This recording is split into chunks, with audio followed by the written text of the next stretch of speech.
Assalamualaikum warahmatullahi wabarakatuh. Oke, seperti biasa sebelum dilanjut ceritanya, bantu dulu tekan tombol like dan berkomentar Tuan dan Nona. Terima kasih sesudah dan sebelumnya. Bab 2582 melarutkan pil iblis. Penguasa istana Qiandong hanya mengangguk dan berkata kepada Li Fugui dengan serius, "Tuan Li, kecuali Anda memiliki harta langka umat manusia, pohon induk roh hitam, di tubuh Anda. Tetapi sejauh yang saya tahu, pohon induk roh hitam sekarang sangat langka di dunia manusia." Sebelum Lord Qiandong menyelesaikan perkataannya, dia melihat Li Fugui mengambil pil iblis di tangannya dan langsung memasukkannya ke dalam mulutnya. Lihat situasi ini, Tuan Qiandong benar-benar tercengang. Dia menatap Li Fugui dengan tatapan kosong dan tak dapat menahan diri untuk bertanya, "Master Lembah Li, kamu..." Saat pil iblis memasuki mulutnya, Li Fugui tidak dapat berbicara. Dia hanya merasakan energi yang tak terbatas jumlahnya naik di mulutnya, lalu mengalir sepanjang kerongkongannya dan sampai ke dantiannya. Pada saat yang sama, energi vital di pohon induk roh hitam dalam tubuh langsung dilepaskan dari dantian. Kedua kekuatan itu saling bertautan dalam tubuhnya. Tuan Qiandong berdiri di sana dengan linglung. Ketika dia melihat Li Fugui duduk bersila di tempat, dia membuka mulutnya setengah dan mulai bergumam pada dirinya sendiri. Orang ini masih sangat muda dan nekat, dia sangat berani dan tak kenal takut. Dia benar-benar hebat, kamu berani menelan pil iblis tanpa pohon induk roh hitam di tubuhmu. Bukankah ini sama saja dengan mencari kematian? Tetapi ketika dia yakin bahwa Li Fugui akan segera mati, dan dia bisa menunggu kematian Li Fugui, mendapatkan pil iblis di tubuh Li Fugui, dan meningkatkan kultivasinya sendiri.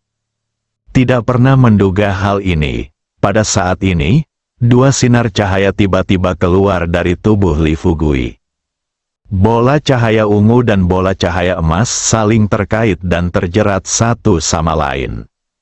Lihat situasi ini, Lord Qiandong mendekati Li Fugui dengan ragu-ragu, mengulurkan tangannya, dan bermaksud menepuk bahu Li Fugui, menanyakan Li Fugui bagaimana perasaannya saat ini.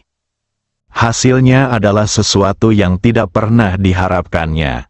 Saat Anda sendiri yang mengambil tindakan, kedua sinar cahaya itu benar-benar bergabung menjadi satu. Dan sebuah kekuatan besar langsung menjatuhkannya lebih dari 10 meter jauhnya. Setelah jatuh ke tanah, Tuan Qiandong mengulurkan tangannya dan melihat retakan di tangannya, jantungnya berdetak lebih cepat. Waktu berlalu setiap detik, sebatang dupa penuh bertahan selama beberapa saat. Cahaya ungu di sekitar tubuh Li Fugui berangsur-angsur digantikan oleh cahaya keemasan. Hati Lord Qiandong berdebar kencang. Saat itulah dia baru merasa senang karena telah membuat pilihan yang tepat. Jika dia tidak bergabung dengan pasukan Li Fugui, dia akan berakhir seperti Master Gua King Feng, tidak hanya kehilangan kultivasinya selama 1000 tahun, tetapi juga dipelihara sebagai hewan peliharaan oleh Li Fugui. Namun, yang membuat Tuan Qiandong Mansion bingung adalah mengapa anak ini mampu menghabiskan 1000 tahun kultivasi dalam pil iblis untuk dirinya sendiri hanya dengan mengandalkan vitalitas dalam tubuhnya, tanpa restu dari pohon induk roh hitam. Namun keingintahuan adalah keingintahuan. Tuan Qiandong mengerti bahwa sekarang bukan saat yang tepat untuk menanyakan alasan di balik ini. Dia hanya bisa menekan rasa ingin tahunya, menunggu dengan tenang sampai Li Fugui bangun. Pada saat yang sama, Gunung Wuang, penguasa Gua King Feng dan penguasa istana Qiandong turun gunung dan tidak kembali untuk waktu yang lama. Kedua peri iblis, Dewa Seng Yang dan Taois Heixuan, duduk bersama untuk mendiskusikan apakah mereka harus turun gunung untuk melihat situasi. Akibatnya, Kedua peri iblis itu belum membicarakan tindakan balasan. Salah satu dari 12 goblin di bawah Lord Seng Yang datang dengan cepat. Baru saja masuk ke rumah, setan itu lalu bersujud di hadapan Dewa Seng Yang. Seluruh tubuhnya gemetar dan berkata, "Tuanku, ada sesuatu yang tidak benar. Ada sesuatu yang tidak benar." Tuan Seng yang penasaran dan bertanya, "Tolong ceritakan padaku perlahan, apa yang terjadi?" Goblin itu mengangkat kepalanya, wajahnya penuh ketegangan dan kecemasan. Berusia 1000 tahun, penguasa Gua King Feng dipukul mundur ke wujud aslinya. Penguasa istana Qiandong memimpin penguasa Gua King Feng dan puluhan ribu goblin di bawah komandonya untuk tunduk kepada Li Fugui. Ketika kedua peri iblis mendengar ini, mereka tiba-tiba berdiri. Setelah saling memandang, Pendeta Tao Hei Xuan mengumpat dengan keras, bagaimana mungkin bocah berambut kuning ini begitu kuat? Bukankah dia hanya seorang prajurit kuno dari ras manusia?"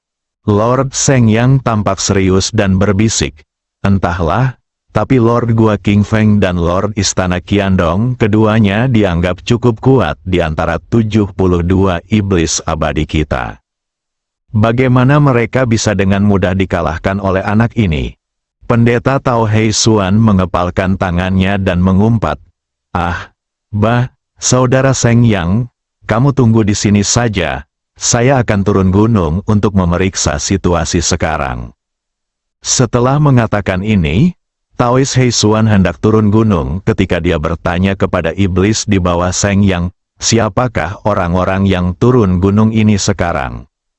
Iblis itu menjawab dengan jujur, sebagai jawaban kepada Qian Sui Hei Xuan, selain 2 wanita yang dibawa oleh Li Fugui, yang lainnya adalah pemimpin Sekte Elang Langit, pemimpin Gua King Feng, dan puluhan ribu iblis di bawah komando penguasa Gua 1000. Pendeta Tao Hei Xuan membelalakkan matanya. Anak ini, dia datang ke Gunung Wuang dan membawa seorang wanita bersamanya. Lord Seng Yang tersenyum dan berkata, "Yang Mulia pernah berkata bahwa Li Fugui sangat menginginkan kecantikan dan dikelilingi oleh banyak wanita cantik. Dia tidak bisa hidup tanpa wanita. Saudara Hei Xuan, silakan turun dan lihat. Saya juga sedang bersiap di gunung. Karena Kaisar telah meminta kita untuk melindungi Gunung Wuang, kita tidak bisa membiarkan Gunung Wuang direbut oleh Li Fugui." Melihat senyum sembrono di wajah Tuan Seng Yang, Pendeta Tao Hei Xuan menyeringai dan berkata, "Saudara Seng Yang, tampaknya Anda punya cara untuk menghadapi Li Fugui." Lord Seng Yang tersenyum dengan sedikit rasa bangga dan berkata, "Saudara Hei Xuan, jangan bertanya lagi. Turunlah ke gunung untuk mencari tahu situasinya. Begitu kamu mengetahui situasinya, aku akan memberitahumu apa yang ada dalam pikiranku saat aku kembali ke atas gunung." Pendeta Tao Hei Xuan tertawa dan berkata, "Baiklah, baiklah, baiklah, kalau begitu, aku akan turun gunung untuk melihat apa yang mampu dilakukan Li Fugui." Turun gunung, Tianying berbalik dari waktu ke waktu dan melihat ke arah di mana Li Fugui baru saja pergi. Hua Duo dan saudari Ming merasa gelisah, kedua gadis itu saling memandang. Saudari Ming berkata kepada Tianying, "Guru Tianying, saya akan terbang ke sana sekarang untuk melihatnya. Fugui telah pergi selama hampir setengah jam dan belum kembali. Jika ada setan yang turun gunung untuk membunuh kita, saya khawatir kita tidak akan mampu melawan mereka." Tianying sebenarnya juga dalam kekacauan. Li Fugui baru saja mengambil pil iblis dari tubuh utama Gua King Feng. Ketika dia pergi, dia melihat bahwa pihak lain akan kehilangan kendali atas energi pil iblis. Jika Lord Qiandong dapat menjelaskan kepentingan yang terlibat dengan jelas kepada Li Fugui, dan jika Li Fugui memilih untuk memberikan pil iblis kepada Lord Qiandong, maka Li Fugui seharusnya sudah kembali sekarang. Jadi, Li Fugui sudah lama tidak kembali. Hanya ada satu penjelasan, yaitu Li Fugui sendiri yang menelan pil ajaib itu. Anda bisa melakukan ini, jika Li Fugui dapat melarutkan roh jahat dalam pil iblis, maka mengambil alih Gunung Wuang akan 100 kali lebih mudah baginya. Tapi sebaliknya, jika Li Fugui tidak bisa melarutkan roh jahat dalam pil iblis, dia mungkin sudah mati sekarang. Pikirkan ini, Tianjing sudah mulai mempertimbangkan jalan keluar untuk dirinya sendiri. Sekarang dia telah bergabung dengan Li Fugui, sudah pasti mustahil baginya untuk kembali ke Wanshui. Karena itu, satu-satunya cara adalah meninggalkan puluhan ribu monster yang ada di bawah komandonya, masuk jauh ke dalam hutan primitif, dan menjalani sisa hidupnya. Melihat saudari Ming bertanya, Tianjing perlahan-lahan mendapatkan kembali pikirannya dan berkata, "Mari kita tunggu sedikit lebih lama. Jika Master Lembah Li tidak datang, kita masing-masing harus mencari cara untuk bertahan hidup." Saya tidak ingin hal itu terjadi pada saat ini. Di puncak gunung, aura jahat hitam tiba-tiba menyapu. Segera setelahnya, itu adalah suara ribuan kuda yang berlari kencang. Setelah mendengar suara itu, jantung Tianjing bergetar terlebih dahulu. Dari aura jahatnya, dia tahu bahwa orang yang datang itu tidak lain adalah Taoist He Xuan. Setan beruang hitam ini terkenal karena sifatnya yang pemarah di antara 72 peri setan. Jika mereka menyerang sekarang, para anggota klan iblis ini pasti akan menderita. Memikirkan hal ini, Tianjing buru-buru berteriak kepada Mudan di sampingnya, "Mudan, bawa beberapa monster dan cepat kawal wakil Direktur Hua dan Direktur Ming." Mudan juga bereaksi pada saat ini. Dia berubah menjadi bola kabut dan hendak menyeret Suster Ming dan Hua Duo pergi. Tetapi dia tidak menyangka bahwa Taoist He Xuan telah membawa ke-12 goblinnya ke kaki gunung. "Ah, kamu mau pergi kemana?" Sebuah gemuruh bergema di langit dan bumi. Segera setelah itu, roh jahat hitam bertabrakan dengan bunga peoni yang berubah menjadi kabut. Ledakan, disertai ledakan keras, Mudan terlempar puluhan meter jauhnya. Melihat situasi ini, pemimpin Sekte Elang Langit hanya bisa pasrah dan terus maju, berdoa dalam hati agar Li Fugui segera muncul secepatnya. Jika Li Fugui tidak kembali, maka Hua Duo, saudari Ming dan anggota klan iblis lainnya akan mati di tangan beruang buta ini. "Kakak He Xuan, apa kabar?" Tianjing menyesuaikan suasana hatinya, melangkah maju dengan cepat, dan membungkuk kepada Taoist He Xuan. Pendeta Tao He Xuan mengerutkan kening, menatap elang langit dari atas ke bawah, lalu bertanya dengan nada mencibir, "Ah, bah, dasar pengkhianat, beraninya kau muncul di hadapanku. Apa kau mencari kematian?" Tianjing tersenyum dan berkata, "Saudara He Xuan, lihat apa yang kau katakan. Kita berdua adalah anggota 72 Dewa Iblis. Kita sudah lama tidak bertemu, sekarang kita akhirnya bertemu. Mengapa kau memfitnahku seperti ini?" Pendeta Tao He Xuan mengumpat dengan keras, "Aku memfitnahmu. Apakah menurutmu aku perlu memfitnahmu? Kamu pikir kamu siapa? Ah, bah, apakah kamu akan menyerah hari ini, atau kamu ingin aku memukulmu sampai mati?" Tianjing sebisa mungkin menahan rasa gelisahnya, lalu berbalik dan menoleh ke belakang, ke arah Master Gua King Feng, penguasa istana Qiandong, dan banyak anggota klan iblis yang berada di bawah komandonya. Kemudian, ia menoleh ke belakang pendeta Tao He Xuan dan berkata perlahan, "Saudara He Xuan, karena kamu turun gunung sendirian, apakah menurutmu kamu bisa mengalahkanku dengan kekuatanmu? Terlebih lagi, aku memiliki para penjahat dan monster di bawah komando Master Gua King Feng dan tuan rumah Qiandong di belakangku. Jika perkelahian benar-benar terjadi, Aku khawatir peluangmu untuk menang akan tipis, kan? Pendeta Tao Hei Xuan mendengus dingin, matanya menunjukkan rasa jijik, peluang menangnya tipis. Ah, bah, buka matamu yang tidak bisa ditutup itu dan lihat aku baik-baik. Kalau aku kalah darimu hari ini, aku akan membawakan sepatumu untukmu di masa mendatang. Ayo, ambil ini. Tianjing melihat bahwa Taois Hei Xuan siap menyerangnya. Dia berteriak tergesa-gesa, "Tunggu sebentar." Pendeta Tao Hei Xuan bertanya balik, "Tunggu. Tunggu apa?" Tianjing berkata, "Tentu saja kamu menunggu aku mengatakan beberapa patah kata kepadamu."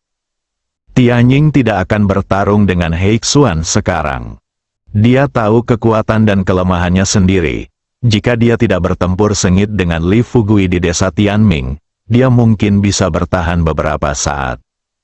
Tapi apa yang dapat saya lakukan? Dia dan Li Fugui telah menghabiskan banyak energi dalam pertempuran sengit di desa Tianming. Awalnya, dia tidak bisa mengalahkan beruang buta di depannya. Dalam kasus ini, dia bukan tandingan lawannya. Jadi sekarang satu-satunya jalan keluar bagiku adalah menunda waktu. Jika Li Fugui benar-benar yang terpilih, maka dia pasti akan muncul berikutnya. Tetapi bagaimana jika dia bertaruh pada kuda yang salah dan Li Fugui tidak datang, maka dia hanya bisa menerima nasibnya. Pendeta Tao Hei Xuan sudah pemarah.